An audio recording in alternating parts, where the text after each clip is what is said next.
So season 3 just released with a bunch of different balance changes, and of course that means that the top 5 weapons have changed. If you're wondering where I've been, I was sick, which you can hear in this Call of Duty channel video. As for the voice situation, I actually don't know why my voice is like this. And then also I crashed my car and pretty much destroyed it. But don't worry, I'm fine, perfectly safe, healthy, and I got a replacement. Also, thank you to Call of Duty Mobile for sponsoring this top 5. You can check them out at the top of the description. There's been a lot of talk recently about how we're all using the same meta weapons every single game for months. Well, this honorable mention will give you a new taste of flavor. The ICR might ignite that fire within you again, as it's never really been super good. I mean, it's always had no recoil, but now it does good damage. And even though it's not a top 5 weapon in the game, it can most certainly hang with the large majority of guns in COD Mobile. So dabble in it, play with it, check it out. The buff it received was interesting to say the least, but not as interesting as the number 5 spot in close range combat, the PPS Edge. This would be higher on the list if there wasn't 2 other close range combat weapons that seem to obliterate everything else. It feels amazing. If you have the Ember Wing skin, it looks amazing, but of course it lacks in those longer ranges, which is exactly why it's number 5. 5 shots may be how many you miss until you get a kill with this gun, the SKS. Another honorable mention along with the SVD. These two are amazing in search and destroy, camping and holding angles, defending the bomb sites. The SKS better for respawns in my opinion, as the fire rate is faster. The one-shot kill potential of that SVD does make it juicy. The reason these aren't in the top 5 is simply because the gameplay currently is so fast that it's hard for these guns to even keep up, particularly in the respawn game modes. The perks of each though are they're extremely satisfying to use, and you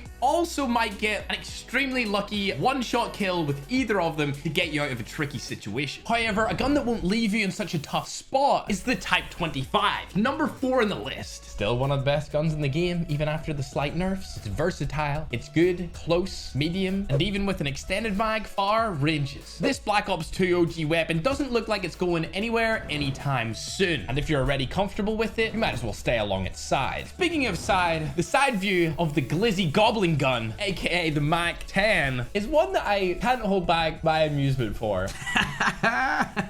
What the f is this, bro?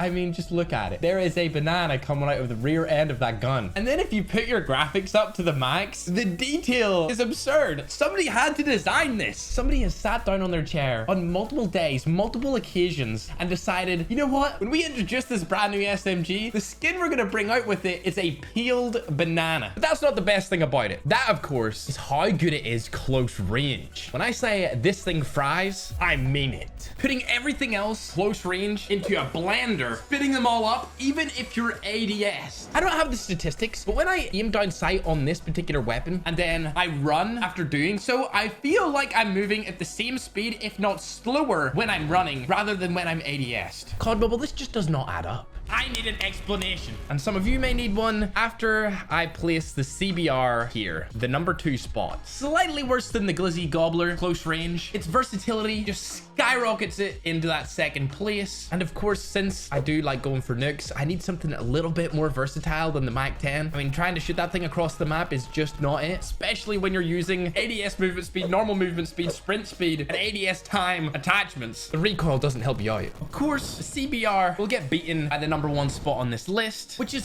also accompanied by an honorable mention being the Kilo with the M13. These guns are so similar. I've stated it in a previous top 5. My personal favorite currently is the Kilo and has been for a while now. The M13 is a great option. If I had to put the M13 in this list, I would kick off the PPS Edge, slide it in the number 5 spot, and go about my day. So congratulations to the Kilo for being the king of COD Mobile currently. I'll see you guys later. Live with purpose.